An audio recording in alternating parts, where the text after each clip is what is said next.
Los gobiernos posrevolucionarios son aquellos que se crearon tras acabar la Revolución Mexicana a principios del siglo XX. Suele abarcar desde el gobierno de Venustiano Carranza, del cual hablaré, hasta el gobierno de Lázaro Cárdenas.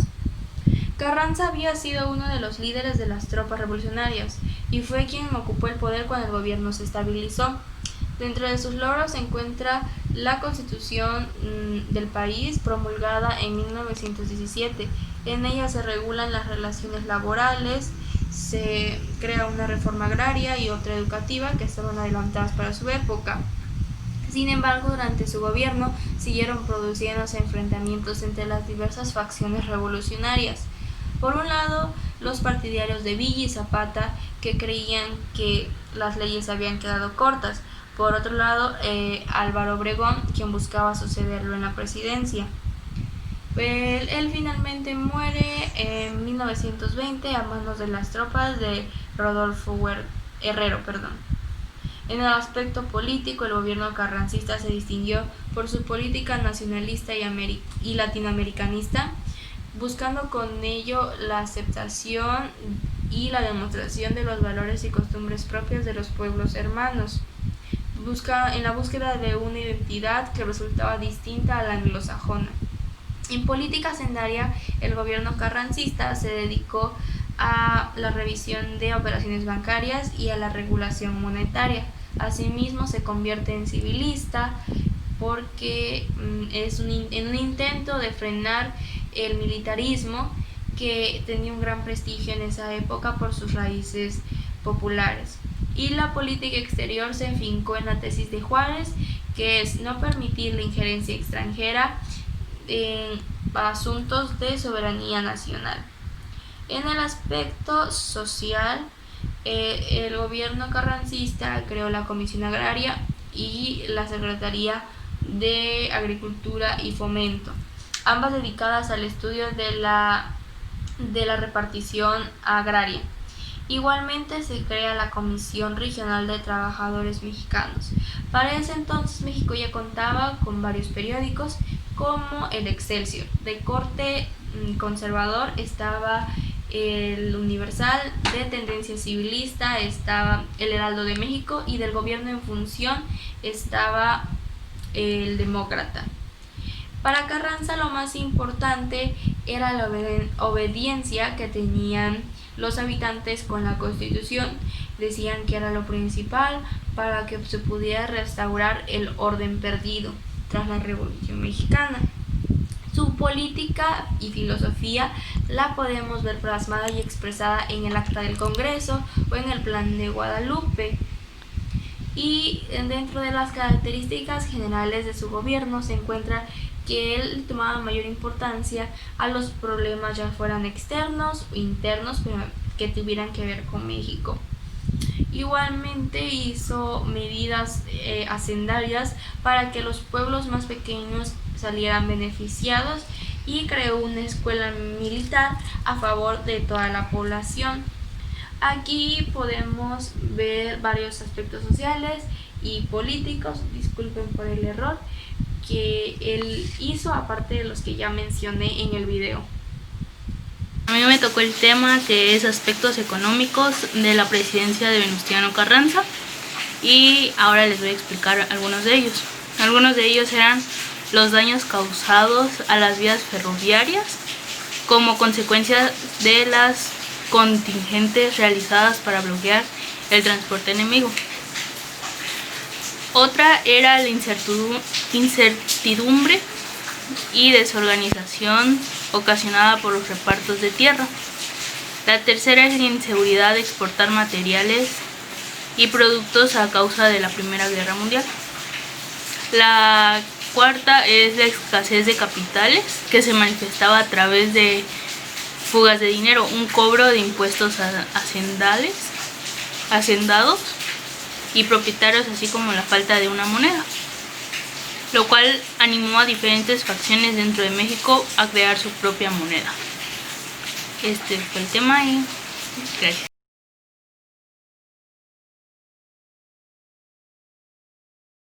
También conocido como el Banco de Celaya, Álvaro Obregón fue una figura importante durante la época postrevolucionaria.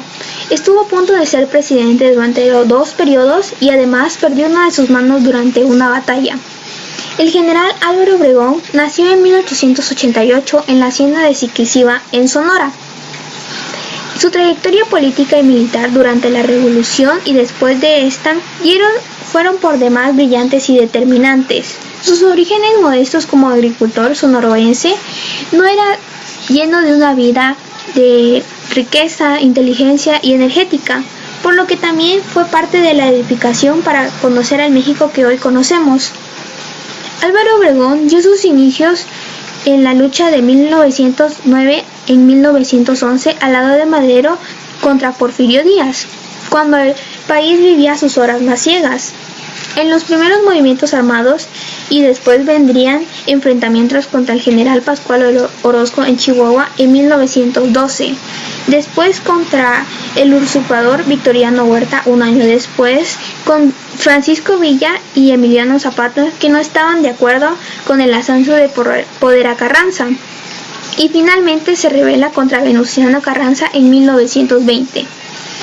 Paradójicamente, a quien se había acompañado escoltándolo antes en Querétaro en la redacción de la Constitución en 1917. Es decir, en esta segunda década, el país trataba de sacudirse definitivamente de 30 años de omisa dictadura caudillista y, por otra parte, construir los cimientos de un país más justo y democrático. Obregón fue un fundamental y determinante, un líder carismático y además que disfrutaba la música y la poesía, con un fino olfato político. Los inicios de Álvaro Obregón en Sonora. Álvaro Obregón quedó huérfano de padre el primer año de vida y tuvo que hacerse cargo de 3 hermanas mientras su madre salía a buscar sustento a la familia. En sus primeros años asiste a la escuela y a los 18 años intenta revivir la agricultura en la hacienda, pero esta se ve afectada por las largas sequías. En 1906 busca comprar la quinta en que consagra la agricultura nuevamente con mucho más suerte. En este mismo año contrae matrimonio con la señora Refugio Urrea, con la que tiene 2 hijos, pero esta muere un año después. Pasan 10 años cuando se vuelve a casar en 1916 con la señora María Tapia, con la que tiene 7 hijos más. En varios momentos de la vida de Obregón regresa a su quinta a retomar labores de agricultura. Por ejemplo, en 1911 tras la caída de Porfirio Díaz, o en 1912 contra la lucha de Pascual Orozco, o incluso en 1924 cuando finaliza sus labores como presidente. Álvaro Obregón y la política y el ejército. A finales de 1911, Obregón inicia una vida política activa en el gobierno de su hermano, quien era alcalde de Guatambo, Sonora. Desempeña entonces actividades administrativas y en 1912 se integra a la brigada de soldados de Benjamín Gil para la lucha contra Pascual Orozco, quien se había rebelado contra Madero. Es aquí donde conoce a Plutarco Elías Calles, quien sería un personaje importante en su vida y sería su derrotero político. Un año después, como jefe militar en Hermosillo, inicia su lucha contra Victoriano Huerta en el norte del país, apoyado así a Carranza. Después de que Huerta destruyera y asesinara a Madero con sus tropas, Obregón finalmente entra a la Ciudad de México en 14 de agosto de 1914 y es condenado días después por Carranza. Después, en 1915, vendrán las batallas contra Pancho Villa, como la de Celaya, donde Obregón pierde la mano al estallarle una bomba cerca de él, y es ahí donde se le empieza a considerar como el manco de Celaya. En 1916, Carranza lo nombró ministro de Guerra y Marina, y después de este cargo ayudó a redactar la Constitución de 1917. Ya en 1919, en su quinta en Chilla, anuncia sus pretensiones a ser candidato a la presidencia del país, acompañado de hombres que permanecían corrientes liberales. En ese entonces pasaba de formar parte del Partido Laborista Mexicano para contender la presidencia del país un año después. En el año 1920, Obregón se rebela contra Carranza que pretendía un gobierno civil y no militar. Aparte de eso, iniciaba formalmente su campaña política el 23 de abril. Justo antes de empezar con su campaña, fue el asesinato de Venustiano Carranza el 21 de mayo. Adolfo de la Huerta es nombrado como presidente interino del 1 de junio al 30 de noviembre. Después de eso, el 1 de diciembre, Obregón queda como presidente de México, nada más por el mando de 4 años. Su prioridad como presidente era la pacificación que había iniciado Adolfo de la Huerta. Quería acabar con la violencia revolucionaria que había en el país desde hace 10 años atrás. Apoyó con la reforma agraria, apoyó también con las organizaciones de los obreros. Obregón fue un presidente modernizador que quería tener un estado laico y también apoyó a varias instituciones con las construcciones. Después de todo esto de que Obregón gobernara al país por 4 años, nace la Ley de Calles en el gobierno de Plutarco. Esto quiere decir Ley de Tolerancia de Cultos que controla y limita el culto católico. También nace la Liga Nacional de Defensa en las Libertades Religiosas y la Unión Católica, que era la contra de la ley de Calles, por lo que se inicia la guerra que se llama Guerra Cristera. Después de esto, la guerra deja casi 250,000 muertes y daños en la economía de México, que fue pues nacional. Tras este conflicto se logra la reelección de un nuevo presidente al mando de México, por lo que Obregón estaba participando de nuevo. El 17 de julio de 1928, un cristero le descargó todas sus balas a Obregón, provocando su muerte inmediata en un restaurante de la Ciudad de México, por lo que Obregón ya no volvió a ser presidente de nuevo. Gobierno de Plutarco Elías Calles, 1924-1928. Tras finalizar el periodo de presidencia de Álvaro Obregón decidió lanzar a Plutarco Elías Calles y apoyarlo, pero este recibió una respuesta con inconformidades de la parte de Adolfo de la Huerta. Comenzó un levantamiento donde hubo mucha pérdida de personas, pero por otro aspecto, políticamente hablando, su carrera despegó de Plutarco Elías Calles como gobernador interino de Sonora, donde trabajó muy fuerte por la educación, abriendo nuevas escuelas, abriendo nuevas bibliotecas. Además, creó por primera vez el sistema de becas. Creó también la escuela para adultos. Además, hizo una prohibición para el alcohol. Para su consumo, él tenía una gran experiencia tanto en su familia como él. Por otro lado, propuso ser un estado fuerte, siendo la economía como el principal eje. Además, Plutarco Elías Calles pensaba mucho en las personas de bajos recursos, como lo eran los campesinos. Además, creó un banco de crédito agrario para beneficiar al campesino, pero esto no tuvo grandes resultados, ya que ellos no podían pagar las deudas que adquirían, y esto solo era pues beneficiados las personas que sí podían, como los que tenían grandes terrenos. Bueno, tener que seguir un molde económico para que México supiera qué era lo que tenía que hacer. El 1 de diciembre de 1924 es presidente por primera vez en su experiencia como gobernador. Ya sabía lo que México necesitaba, lo que México quería. Así que decidió una forma de molde económico como el porfiriato, obteniendo buenos resultados al principio, pero ya después empezaron a distanciarse ciertas bases económicas. A esto se le sumó la guerra cristera y la influencia política de Obregón.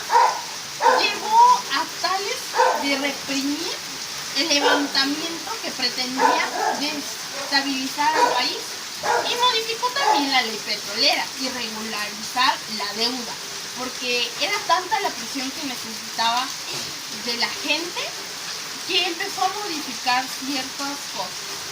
Bueno, por otra parte, sus últimos años de gobierno fueron conflictados socialmente y políticamente tras los conflictos entre Obregón y Calles, porque estos tenían protestas de leyes implementadas. O sea, a Obregón no le gustaba tanto la forma de dirigir al país y Calles pues era reprimido porque la gente seguía también a Obregón. Una de las leyes que no querían aceptar era la ley de Calles, ya que afectaba directamente a la iglesia con su economía, ya que esto le quería que la iglesia pagara impuestos y la iglesia estaba negándose a pagar eso. A mí me tocará hablar de la Guerra Cristera. ¿Qué es? La Guerra Cristera fue un conflicto armado de México entre el gobierno y milicias de laicos y religiosos que se oponían a la ley de Calles. ¿Cómo y cuándo pasó? Inició en 1926 y se resolvió hasta junio de 1929. Se dio porque el artículo 3 de la Constitución prohibía a las corporaciones religiosas expresarse de manera natural. ¿Qué era la ley de Calles? Fue una ley mexicana expedida el 14 de junio de 1926, cuyo fin era controlar y limitar el culto católico en México. ¿Cómo influyó la ley de Calles en la Guerra Cristera? Fue uno de los motivos principales para el inicio de la Guerra Cristera, la cual buscaba, entre otras cosas, la anulación de la ley de Calles. Ahora hablaremos acerca de las características, causas y consecuencias de la Guerra Cristera. Empezaremos hablando principalmente de las características. Una de las características fue que este conflicto se llevó a cabo en la Ciudad de México en los años de 1926 a 1929. Esto quiere decir que duró 3 años. Otra de sus características fue que este conflicto fue ocasionado por el mandato de la ley Calles. Y por último tenemos que este conflicto tocó principalmente entidades como Jalisco, Yucatán, la Ciudad de México, Colima, etc. Ahora hablaremos acerca de sus causas. Una de las principales causas fue la modificación del Código Penal de 1926, lo cual fue realizado por el presidente de ese mismo año y fue conocido el cambio de esa modificación como la ley Calles. La segunda causa es que los privilegios obtenidos por la Iglesia bajo el mandato de Porfirio Díaz hasta 1911. Y por último tenemos la limitación a la libertad religiosa que se dio desde la promulgación de 1917, lo cual se empeoró gracias al mandato de Plutarco Elías Calles. Ahora hablaremos acerca de las consecuencias y empezaremos con una consecuencia muy trágica, ya que esta guerra ocasionó más de 200.050 muertes entre civiles y combatientes. Otra de sus consecuencias es que la guerra forzó al Estado a que cambiara sus reformas laicas, tanto en materia educativa, en sus leyes y en materia de cultos y entre otras muchas más. Al igual que por último tenemos que se llegó a una tolerancia y a una convivencia entre el Estado y la Iglesia.